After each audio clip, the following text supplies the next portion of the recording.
So, good evening. Good evening, sir. I am Dave. And I am Milton.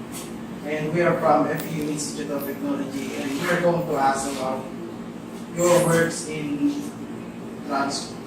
So, good evening. I'm Jomel Cristobal. So, I'm a principal engineer C from the National Transmission Corporation under the Grid Code Compliance and the EDP Monitoring Department. First question, sir. Who monitors the works of Transco? So, as of today, the National Transmission Corporation or the Transco is part of the government-owned and control corporation. So, just to give you a short background, so before the EPIRA law or the pre-EPIRA law, there's no Transco actually. So, the one corporation that manages the generation and the transmission is the NAPOR, the National Power Corporation. So, inside the NAPOR, there's the generation company and the transmission company. So, but because there's some reorganization, it happened that the transmission corporation was segregated to NAPOR. Then eventually it became the National Transmission Corporation. So the mandate of the NAPOR is for the generation only, and the mandate of the Transco is to operate and maintain the grid or the high voltage backbone system. But because there's the EPIRA law, again there's some changes. The National Transmission Corporation as a GOCC that was being mandated to operate and maintain the grid and the high voltage backbone system was privatized. So there's a concessionaire, and as of now, si NGCP, the National Grid Corporation of the Philippines. So ngayon, ang mandate ng Transco is to monitor na lang si National Grid Corporation of the Philippines kung tama yung pag-operate and maintain nila. So, gano'n. Does Transco also monitor the distribution segment of the power industries? No. The Transco is only mandated to monitor and evaluate the grid. So, we have nothing to do with the distribution companies. But, there's also a government agency that monitors the distribution utility. So, sino sila?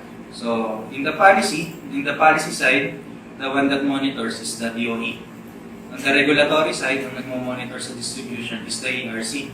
Then the Energy Regulatory Commission or the ERC have their technical arm when it comes to distribution. Sila nga si DMC or the Distribution Management Committee.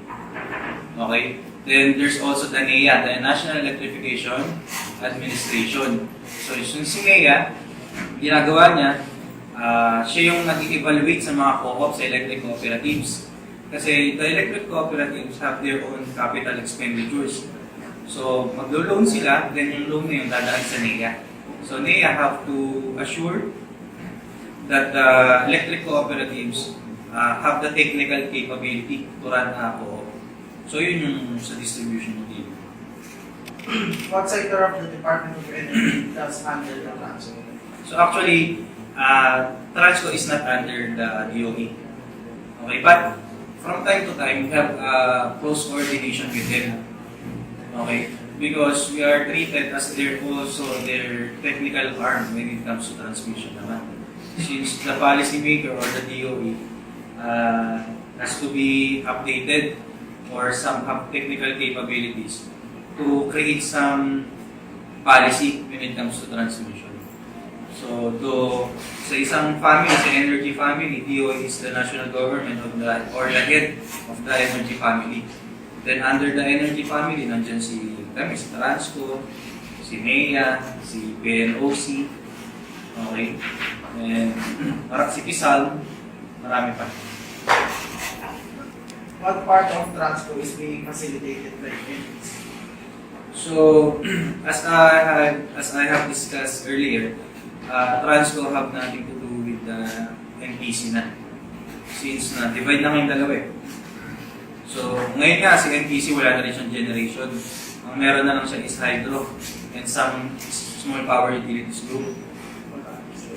Kasi yung mga SPAG, meron tayong mga islands na hindi konektado sa grid, sa main grid. Like for example, yung Palawan and Mindoro, Masbate. So yung mga generation doon ang nag-handle sila na. Pero yun nga, to reiterate my answer, walang kinalaman sa ngayon si NPC kay Transco. Sir, what are the common technical problems in transmission grids? So, the common technical problems in the grid is the congestion of the lines. So, number one yan. So, because the demand increases, so we have to increase the generation also. So, yung dadaanan nila na transmission system, so nagko-congestion. So, and that congestion system, hindi lang siya problem ng grid. So, it also becomes a problem of the market. Okay? Like for example, meron tayong dalawang section dito. Dito yung mga generation na that uses coal. Dito naman yung generation using diesel. And this is the Metro Manila in the middle, the load center. So, meron pares na transmission system na nagko-connect sa kanila. So, if the transmission system connecting the generation using coal is congested, so, for example, itong linya na to is ang kaya niya lang is 200 megawatts. Pero yung generation dito is 300 megawatts. So, hindi yung makapasok yung 300, namura yun eh. So, we all know that coal is much cheaper. Kung 300 yung requirements, yung another na 100, kukunin niya sa diesel. So, ang effect nun, nagmamahal yung presyo sa market. And since ang presyohan kasi sa market is nodal, so may tinatawag tayong locational marginal pricing. So kung sino yung huling na-dispatch, yung presyo niya yung masusunod. So yun yung konsepto ng LMP. And yung congestion na yan ay malaking, is one of the common problems in the transmission. Sir, how do Transco solve this problem? So actually, the Transco only monitors the operation and maintenance. The one that resolves the problem is the National Grid Corporation of the Philippines. All the congestion problems are being resolved and corrected in the TDP or the Transmission Development Plan. So lahat ng plano, lahat ng expansion sa grid, lahat ng rehabilitation, nandun siya. So free download yun, pwede siyang ma-download sa website ng NGCP. So lahat ng projects mula 2016 hanggang 2040 ay nandun na, nakalatag na. Lahat ng expansion. So makikita naman sa Transmission Development Plan na ma-resolve lahat ng projects.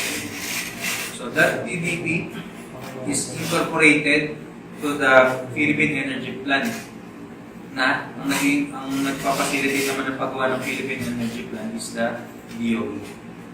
Okay. So, How many percent is the power loss of the transmission grid as of today? as of today, I don't know the exact number on what is the level of power loss in the grid. But I know that the grid delivers the power with quality. So, alam ko mababa yung system loss natin sa grid. Ang may alam ako is sa distribution system. Meron kasi tayong anti-pilferage law, doon nakasaad na sa mga electric cooperatives, ang cap natin is 14.5%. And then sa mga private distribution utility, 9.5%. So yun yung cap. Baga hindi pwede na magpas yung sinisingil na sa system. Kasi pag nakakita ko yung electric bill, lahat yan ng sector merong losses. Generation, transmission, and distribution. Yung generation loss, yung bayad doon, nakapaloob na sa generation cost. Sa transmission naman, yung transmission loss, nakapaloob na yung bayad sa transmission charge. So yung nakikita yung system loss dun sa Meralco bill nyo is for the system loss of the distribution system. Okay? Pero di ba nga sabi ko nga merong cap, merong limit yung sa distribution activities, 99%. Pero the Meralco is so good na ang distribution loss nila is only 7%. So maganda siya. Kasi sa Mindanao kami, alam ako na distribution or electric cooperative rather na ang system loss is 25%. Sa India, last 10 years ago, ang system loss nila is 40%. So, ganun, mas maganda pa yung system ng Pilipinas sa akin. How many percent it should be? Yun yan, so, as I discussed earlier, sa private, dapat 9.5%. Sa electric cooperatives, 14.5%. Pero, yun nga, meron tayong mga bill nga house bill dinidinig sa Congress na dapat babaan yung cap na yun kasi sinisingil siya sa tao. Is it alright to charge the customer with all the types of losses within the grid, whether it is technical or non-technical loss? So, on my own opinion, is it okay for consumers to pay the losses, but only the technical, not the non-technical losses. Because as we all know, technical losses includes yung conductor loss, transformer loss, and that losses is inherent in the electrical system. For example, sa conductor loss, we can create a superconductor, which means that that conductor has zero resistance. So, ang manufacture nun is very expensive. So, walang ganun. So, ibig sabihin, resistance is inherent. Another thing, sa transformer, once you load, when you apply voltage source sa transformer, meron agad core loss, even it is unloaded. Okay, so it is inevitable yung loss na yun. So, ang ayoko is yung the non-technical losses. That includes the meter error, the non-properly calibrated meters, the pilferage of electricity. Kasi yung pag nanakaw ng electricity, mas na ninakawan yung DO or yung electric cooperative, dapat sila na yung maghabol dun. So, hindi nila dapat ipasa sa consumers yung singil dun. Okay. So, ganun. Sir, it is feasible to connect the Luzon with Engr. So, is it feasible? Yes. So, as of today, the Luzon and Visayas are now connected via submarine cable. So, the connection from Luzon is from Naga Bicol, up to Leyte, sa Ormoc. So, connected na sila via 350 high voltage DC system. DC yun, yung pakonekta nila. So, yung sinasabi mo, feasible siya kasi meron ng project si National Grid ngayon that connects the Mindanao to Visayas. So connected na sila, magiging connected na sila. Tapos ng projects, alam ko is 2022. So connected na sila via HVDC then submarine cable. So na-approve na siya ng ERC. So kasi as of today, Mindanao Grid has a surplus of 600 megawatts. So yung 600 megawatts is a lot. So that's as in the aspect of economy, medyo pag hindi natin na-dispatch yung 600 megawatts na malulugi yung mga generation companies. Another thing, yung Luzon, as naman kabaliktaran, yung Visayas na pangailangan naman ng power. So yun yung justification ng project na that connects the Visayas to Mindanao is yun to export the power from Mindanao to Visayas and Luzon. And then to unify the grid, so we can have also a unified electricity market. Because as of today, the market is only in the Luzon and Visayas. So sila na yung electricity market. So kung meron tayong one unified market, ang Luzon, Visayas, and Mindanao, we can have a fair competition, maganda yung competition among generators. Sir, what are the hindrances with connecting Luzon and Mindanao? I think that one of the hindrances of the project, the Mindanao to Visayas interconnection, is the right of way issues. Because sa province, meron tayong dadaanan ng mga overhead transmission. Yung mga landlords doon, ayaw nilang napapadaanan sila ng transmission towers. Kasi, kabaliktaran siya eh. Kapag yung lupa mo nadaanan ng mall, yung lupa mo, tsak, mag-i-increase yung value up to 1,000% or times 10. Pero yung lupa mo, pag nadaanan ng transmission line, bumababa yung value niya. Kabaliktaran. Kaya ayaw ng mga taong nadadaanan sila ng transmission line. Kasi meron yung bad connotation na kapag nadaanan ka ng transmission line, merong effect sa health mo. Which is hindi pa naman proven. Yung magnetic field, yung electric field. So ayaw ng mga landlords nun. And then yung mga sa probinsya, sa province kasi, yung mga nadadaan ng transmission is yung mga palayan. So ayaw nilang padaan. So yun yung naging hindrance dun sa project, kaya tumatagal. Pero the government is so good that they have their own intervention. Like for example, nakipag-coordinate tayo sa DPWH, sa DILG. to have some talks with the landlords so that we can put up the project as soon as possible. Kasi nga, yun yung directive ni President Duterte to connect the Mindanao to Visayas.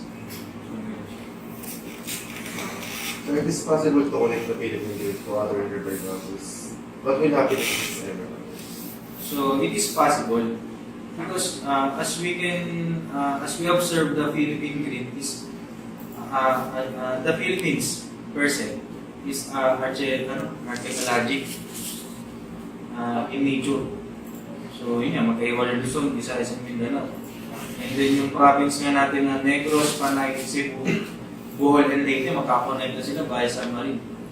So and then magkakonect pa yung Visayas to Mindanao. So same treatment lang gagawin natin. And then, are you familiar with the ASEAN, Association of Southeast Asian Nations? So doon, merong plan na connect pa tayo yung itong Mindanao or yung Palawan sa Sabah so that we can be connected to Malaysia, Indonesia, and to other parts of Southeast Asia. So ang endpoint niya, maging connect rin tayo sa China. So okay siya.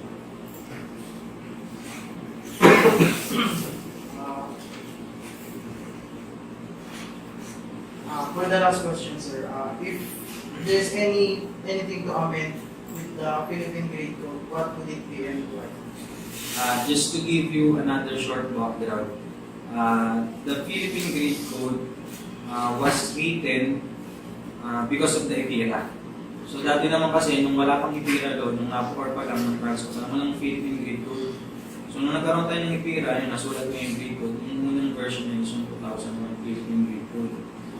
So doon, nung graduate ako, nung first job was 2015, ang reference namin yung 2001 Philippine Grade Code. Ang medyo challenge doon is on how the system operator to control the variable renewable energy. Because the capacity of the VREs is so rampant, sobrang taas ng pagtaas niya. So, since intermittent yung supply ng VRT, so hirap yung system operator to control the dispatch. Kasi nga, for example, pina-forecast kasi yan eh. Para yung coal, madali yan eh. Para ang dispatch ng coal is 150 megawatts. Pag nag-declare sila sa day ahead, para yung bukas i-dispatch. Ngayon, magsasabi na sila na mabukas, we can dispatch 150 megawatts. Continuous yung supply na yun. Unlike sa solar, mahirap yung load forecasting. Pag sinabi nila ngayon na 50 megawatts, di-dispatch nila, pwede tomorrow kapag walang wind at saka walang araw, wala silang may dispatch. So, merong effect sa frequency yan. But, after 15 years na amend na ngayon, nagkaroon na ng amendments. Nagkaroon na tayo ng latest version ng Philippine Grid Code, yun yung 2016 version. So doon, may highlight na yung on how to control yung mga PRTs kasi yun talaga yung hindrance. Parang hindi siya hindrance. Sobrang hirap niya. Siya yung parang nahirap i-control kasi intermittent siya. So kung meron pa akong gustong i-amend is yung sa ancillary services natin. So yung ancillary services natin is yung sa frequency control natin. So sana maging maayos pa yung capacity na sa pagbigay ng capacity doon. And then, yun sa Philippine Grid Code, gusto ko lang maging strong yung kasi minsan hindi nasusunod yung Philippine Grid Code eh. Para siyang PEC eh. Sometimes, hindi siya nasusunod ng mga generator. So, sana masunod siya.